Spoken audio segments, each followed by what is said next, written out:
और किन व्यवस्थाओं के तहत सामाजिक जीवन उनका व्यतीत होता था, उसको समझने का प्रयास करेंगे। और राजपूत काल जो था भारतीय इतिहास का सामंतवादी युग माना जाता है, जिसमें समाज में हम लोग देखें तो वर्ण व्यवस्था की स्थिति थी। अब इसको हम लोग यहीं से क्रम से समझते चलेंगे। वर्ण व्यवस्था की स्थिति थी। अब वर्ण व्यवस्था में 4 वर्ण थे, ब्राह्मण, क्षत्रिय, वैश्य एवं शूद्र।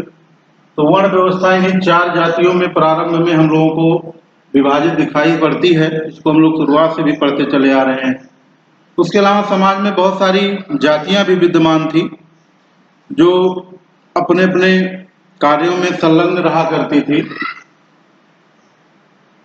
इन्हीं जातियों के आधार पर इनके व्यवसाय भी अपने अपने निर्धारित थे। जैसे ब्राह्मणों का काम था पठन पाठन, यज्ञ वगैरह करवाना। क्षत्रियों का कार्य सैनिकों से संबंधित था। वैश्यों का कार्य कृषि से संबंधित था। और शूद्रों का जो जीवन था इन्हीं तीनों वर्णों की सेवा सुतुरवा से संबंधित हुआ करता था। इसके हम लोग कुछ अभिलेखीय साक्ष्य देखें जो इससे थोड़ा इतर मिलते हैं। जैसे जो हम लोग पढ़ रहे हैं, ब्राह्मणों का कार्य है यज्ञ संपादित करवाना, पठन पाठन से संबंधित। जैसे पटियालों का एक पेहोवा अभिलेख है, इसको हम लोग ध्यान रखेंगे, पेहोवा अभिलेख, जिसमें ये उल्लेख किया गया है कि ब्राह्मण जो थे वो व्यापारी के रूप में उल्लिखित हैं। कहने का मतलब ब्राह्मण लोग घोड़े का व्यापार कर रहे हैं। तो कहने का मतलब बहुत मजबूत स्थिति नहीं थी यहाँ पर आते आते कि कोई एकदम बाध्यता नहीं थी, जातियों का बंधन नहीं था कि एकदम अगर उस कास्ट से हैं तो आप वही कार्य कर सकते हैं। स्थित परिस्थिति के हिसाब से लोग दूसरे व्यवसायों को भी अपना लेते थे। होएन-सांग को हम लोग देखते हैं। होएन-सांग प्रीवियस वीडियो में हम लोग पढ़ चुके हैं पिछली क्लासेज में। होएन-सांग जो था हर्षवर्धन के समय में भारत आया था। उसने एक सियुकी नामक ग्रंथ लिखा है। तो उसने उसमें कामरूप में ब्राह्मण शासक का उल्लेख किया है। अब कामरूप का मतलब असम से है। जब हम लोग हर्षवर्धन पढ़ रहे थे तो यहाँ पर हम लोगों ने देखा था भास्कर बर्मन नामक राजा राज्य कर रहे थे। तो उसने वहां पर ब्राह्मण शासक का उल्लेख किया है। मणिपुर और सिंध के क्षेत्रों में हम लोग देखते हैं, वहां पर उसने बताया कि शूद्र शासक शासन करते थे या उनके शासक होने की बात हम लोगों को होएन-सांग के यात्रा वृत्तांत से मिलती है। एक और महत्वपूर्ण बात है कायस्थों की उत्पत्ति।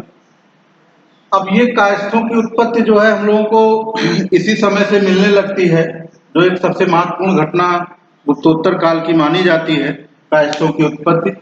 अब इसमें एक दो महत्वपूर्ण पॉइंट हैं। जैसे इनका जो सर्वप्रथम उल्लेख है वो हम लोग सर्वप्रथम उल्लेख याज्ञवल्क्य के स्मृति में मिलता है कायस्थों का। लेकिन यहीं पर अगर जात के रूप में हम लोग देखें, कायस्थ एक जात के रूप में कहाँ हम लोगों को सबसे पहले मिलते हैं, तो उसको हमें ध्यान में रखना है ओसनम स्मृति में। तो कहने का मतलब सर्वप्रथम उल्लेख तो याज्ञवल्क्य की स्मृति में, और जात के रूप में अगर उल्लेख की बात की जाएगी तो सर्वप्रथम इनको हम लोग ओसनम स्मृति में पाते हैं कायस्थों के बारे में। अस्पृश्यता की बात की जाए, अस्पृश्यता से तात्पर्य होता है छुआछूत से। क्या तत्कालीन समाज में इस तरह की व्यवस्थाएं थी? तो तत्कालीन समाज में इस प्रकार की व्यवस्थाएं थी। इसमें चांडाल जो थे वो सबसे मुख्य माने जाते हैं। इनके बारे में यहाँ तक हम लोगों को वर्णन मिलते हैं कि ये जो होते थे नगर के बाहर निवास करते थे, नगर के अंदर प्रवेश इनका वर्जित था। किन्हीं कारणों से अगर ये आते भी थे तो इनके कोई संकेत सूचक लेकर आते थे, नगर वगैरह में अगर प्रवेश करते थे उसको बजाते हुए कि और लोग जो हो अलर्ट हो जाएं। इस प्रकार की अस्पृश्यता हम लोग को राजपूत कालीन समाज में दिखाई पड़ती है। उसके अलावा और भी बहुत सारे अस्पृश्य जातियों के उल्लेख मिलते हैं। जैसे रजक धोबी को कहा गया है, चर्मकार को उसी श्रेणी में डाला गया है, नट को रखा गया, वरुण है, भेद है, कोली है, पुष्कर है, वराट है। ये उस समय अस्पृश्य जातियां थी जो समाज की मुख्य धारा से नहीं जुड़ी हुई थी, बल्कि समाज से ये लोग अलग थे। ऐसा वर्णन हम लोगों को राजपूत काल में मिलता है। आगे फिर थोड़ा हम लोग स्त्रियों की स्थिति देख लेते हैं कि तत्कालीन समाज में स्त्रियों की स्थिति किस प्रकार की थी। जैसे राजपूत काल में हम लोग अगर स्त्रियों की स्थिति की बात करें तो जैसे हम जानते हैं कि तत्कालीन समय जो था वो मान के लिए लड़कियों को पसंद ही नहीं करता था। राजपूत काल में यहाँ तक उल्लेख मिलते हैं कि पुत्री का जन्म ही पाप माना जाता था, या वो लड़ाकू टाइप के थे तो वो चाहते थे कि हमारे पुत्र ही हो। और समाज में तमाम प्रकार की और खूब प्रवृत्तियां विद्यमान थी, जैसे बाल विवाह, विधवा विवाह ना होना, बहुपत्नी प्रथा, सती प्रथा, जौहर प्रथा, इन तमाम प्रथाओं को हम लोग देखते हैं। शिक्षा अगर देखें स्त्रियों की तो समय स्त्रियां जो राजघराने से संबंधित होती थी या उच्च वर्ग के तबके से घराने से संबंधित जो स्त्रियां होती थी उन्हीं की शिक्षा का उल्लेख हम लोगों को मिलता है, या उन्हीं तक शिक्षा सीमित थी स्त्रियों में अगर बात की जाए तो। राजपूत काल की कुछ विदुषी स्त्रियों के नाम मिलते हैं जो संस्कृत की कवित्री हुआ करती थी, जिसमें इंद्रलेखा हैं। जैसे हम लोग वैदिक काल और उत्तर वैदिक काल में पढ़ते हैं विभिन्न स्त्रियों के नाम, उसी प्रकार से यहाँ पर विदुषी संस्कृत की कवित्रियां थी, इंद्रलेखा, मोरी, पद्मश्री, मदालसा एवं सुभद्रा जैसी विदुषी महिलाओं के वर्णन मिलते हैं, जिन्होंने राजपूत काल में ज्ञान प्राप्त करके अपने आप को स्थापित किया। दासों की स्थिति हम लोग थोड़ा देख लेते हैं कि राजपूत काल में दासों की स्थिति कैसी थी। अब दास से क्या तात्पर्य है, जैसे हम लोग जब मौर्य काल पढ़ रहे थे तो मौर्य काल में हम लोगों ने देखा था कि मेगास्थनीज की जब इंडिका हम लोग पढ़ते हैं तो उसने भारतीय परिप्रेक्ष्य में उल्लेख किया है कि भारत में दास नहीं थे, लेकिन जब कौटिल्य का अर्थशास्त्र पढ़ते हैं तो कौटिल्य भारत में दासों की स्थिति का वर्णन करता है, तो वहां पर इसको स्पष्ट इस प्रकार किया जाता है कि भारत में दासों की स्थिति उस प्रकार नहीं थी जैसी कि यूनान और सीरिया, ईरान इन देशों में थी।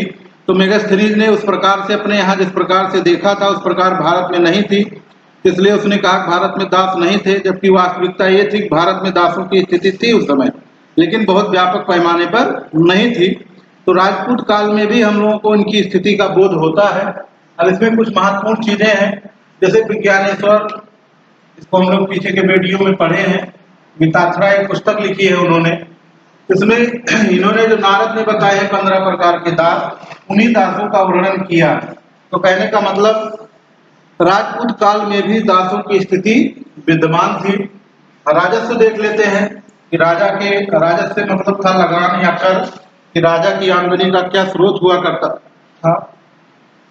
तो राजपूत काल में मुख्य जो था कृषि ही था, क्योंकि राजशाही व्यवस्था में कृषि ही अर्थव्यवस्था का मुख्य आधार माना जाता था।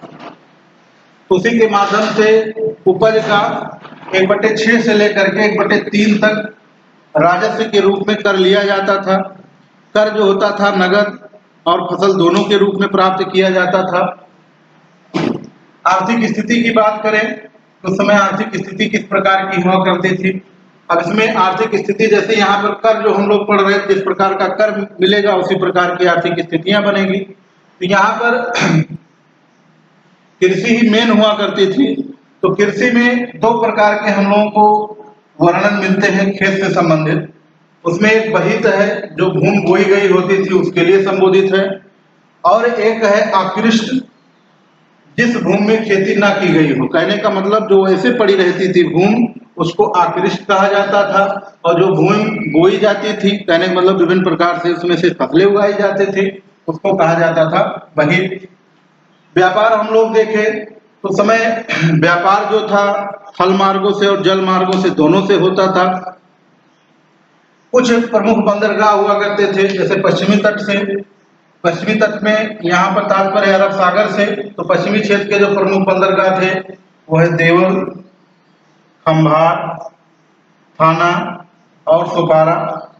ये कुछ प्रमुख बंदरगाह उस समय पश्चिमी क्षेत्र के हुआ करते थे, जहां से जलीय मार्गों के माध्यम से व्यापार का आदान प्रदान होता था। कहने का मतलब सामान ले आए जाते थे। पूर्वी भारत की हम लोग बात करें, बंगाल की खाड़ी के क्षेत्र में, तो ताम्रलिप्ति, इसको हम लोग पीछे भी पढ़े हैं, प्रमुख बंदरगाह हुआ करता था। सप्तग्राम था, पुरी था, कलिंग था। तो ये कुछ प्रमुख पूर्वी भारत के बंदरगाह हुआ करते थे, जिनके माध्यम से व्यापार संपन्न किया जाता था। अब एक ग्रंथ है कुलय माला, ये ग्रंथ है, इसमें ये वर्णन हम लोगों को मिलता है कि उत्तरापथ से घोड़े खरीदे जाते थे। तो उत्तरापथ से तात्पर्य यही होता था कि जो उत्तर भारत का क्षेत्र है उसी को उत्तरापद कहा जाता था, और दक्षिण भारत का जो क्षेत्र है, कहने का मतलब जो मालवा का पठार है या बिंद श्रेणी का उत्तर का क्षेत्र, वही उत्तरापद माना जाता है। तो कहने का मतलब उधर क्षेत्र में घोड़े जो होते थे वो पाले जाते रहे होंगे, तभी तो इस ग्रंथ में इस प्रकार के वर्णन मिलते हैं। तो ये वर्णन हम लोगों को यहीं पर मिलता है कि कुलय माला ग्रंथ में उत्तरापद से घोड़े खरीदे जाते थे। व्यापार के लिए अलबर्नी ने क्या कहा है, उसने 15 मार्ग बताए हैं। तो स्वाभाविक है, इसका मतलब बड़े पैमाने पर व्यापार होता था। व्यापार में एक महत्वपूर्ण टॉपिक और बनता है श्रेणी संगठन का। अब श्रेणी संगठन में दो तीन क्वेश्चन बनते हैं। जैसे एक ही व्यवसाय के कई लोगों का जो संगठन हुआ करता था उसी को श्रेणी कहा जाता था। मतलब एक ही व्यवसाय करने वाले बहुत सारे जो लोग होते थे उनका एक जो संगठन हुआ करता था उसको श्रेणी कहा जाता था, और उस संगठन का जो मुखिया कहलाता था उसको महत्तक या माहर कहा जाता था। और उसमें से भी जो श्रेणियों द्वारा पैसा जमा किया जाता था, कहने का मतलब श्रेणी जो होते थे बैंकर का भी कार्य करते थे, तो इनके द्वारा जो पैसा जमा किया जाता था इनके पास, उस धन को अच्छे निधि कहा जाता था। ये महत्वपूर्ण यहाँ से है। तो कहने का मतलब व्यापार के लिए जब बहुत सारे लोग एक ही व्यवसाय करते थे तो उनका जो एक संगठन बनता था उसको श्रेणी कहा जाता था। उनका जो मुखिया होता था उसको महत्तक या माहर कहा जाता था, और ये लोग बैंकर का भी कार्य करते थे तत्कालीन समय में। इनके पास जो पैसे जमा किए जाते थे उसको अच्छे निधि के रूप में जाना जाता था या फिर अच्छे निधि कहा जाता था। तो ये महत्वपूर्ण बातें हो गई राजपूतों की सामाजिक दशा से संबंधित, यानी सामाजिक स्थिति किस प्रकार थी। जैसे हम लोग वर्ण व्यवस्था देखते हैं, 4 वर्ण ब्राह्मण क्षत्रिय वैश्य और शूद्र। विवाह अभिलेख देखें तो उसमें ब्राह्मणों का घोड़े के व्यापारी के रूप में उल्लेख है। फैंसान की बात करते हैं तो उसने कहा काम रूप में ब्राह्मण शासक, और मणिपुर तथा सिंध में शूद्र शासक होने की बात उसने कही है। कायस्थों की उत्पत्ति इसी समय की एक महत्वपूर्ण घटना है। इसमें से 2 मुख्य पॉइंट बनते हैं कि याज्ञवल्क्य की स्मृति में इन कायस्थों का सर्वप्रथम उल्लेख मिलता है। अगर कायस्थों की हम जात की बात करें, इनका जात के रूप में सर्वप्रथम उल्लेख हम लोगों को ओसनम स्मृति में प्राप्त होता है। अस्पृश्यता की बात करें तो चांडाल इस समय के मुख्य हुआ करते थे, जिनका एक प्रकार से माना जाए तो समाज से बाहर ही रहते थे और किसी विभिन्न प्रकार के क्षेत्र में इनका निवास स्थान होता था। कुछ और के वर्णन मिलते हैं, जैसे रजक है, चर्मकार है, नट है, वरुण है, वेद है, कोली है, पुष्कर एवं मोराट। स्त्रियों की स्थिति की बात करें तो तत्कालीन समय में स्त्रियों के लिए शिक्षा की व्यवस्था नहीं थी। सिर्फ जो राजा होते थे या उच्च वर्ग के लोग होते थे उन्हीं की कन्याएं ही शिक्षा वगैरह ग्रहण करती थी। राजपूत काल में हमें कुछ विदुषी स्त्रियों के वर्णन मिलते हैं, जिसमें इंद्रलेखा है, मोरिक है, पदश्री है, मदालसा है और सुभद्रा है। ये कहा जाता है संस्कृत के उस समय विदुषी कवित्रियां हुआ करती थी। दासों की बात करें तो विज्ञानेश्वर ने मिताक्षरा में अपने नारद द्वारा बताए गए 15 प्रकार के दासों का वर्णन किया है। राजस्व के मुख्य स्रोत उस समय कृषि था, क्योंकि कृषि ही सबसे मेन हुआ करता था। तो उपज का 1/6 से 1/3 लिया जाता था। आर्थिक स्थिति में जो भूमि बोई जाती थी उसको बहित कहा जाता था, जिस पर खेती नहीं की जाती थी, कहने मतलब जो बंजर छोड़ दी जाती थी या परती छोड़ दी जाती थी उसको अकृष्ट कहा जाता था। कुछ बंदरगाह है प्रमुख जिनसे क्वेश्चन बनते हैं, उनको हमें ध्यान में रखना है। पश्चिमी तट के जो बंदरगाह हुआ करते थे उसमें देवल है, खंबात है, थाना है और सुपारा है। पूर्वी भारत की बात करें ताम्रलिप्ति है, सप्तग्राम है, पुरी है और कलिंग है। कुलय माला ग्रंथ में हम लोगों को उत्तरापद में घोड़े खरीदे जाने का उल्लेख मिलता है। और व्यापारिक संगठन की अगर हम लोग बात करें तो अलबर्नी ने 15 मार्ग बताए जिसके माध्यम से व्यापार होता था। संगठन की बात अगर करें तो बहुत सारे लोगों द्वारा जब एक ही प्रकार का व्यवसाय किया जाता था, वही जो संगठन होता था उसको श्रेणी कहते थे। उसका जो मुखिया होता था वो महत्तक कहलाता था। और ये जो व्यापारिक संगठन होते थे ये बैंकर्स का भी काम करते थे। तो जब ये बैंकर्स का काम करते थे तो ये जो पैसा जमा कर लेते थे उसको अस्थाई पूंजी कहा जाता था। इतिहास में उसी अस्थाई पूंजी को अच्छे निधि के नाम से जाना जाता है। ये तो इतने महत्वपूर्ण बातें हो गई राजपूतों की सामाजिक स्थिति या सामाजिक दशा से संबंधित। तो इस वीडियो में बस इतना ही। बाकी और अगले वीडियो में हम लोग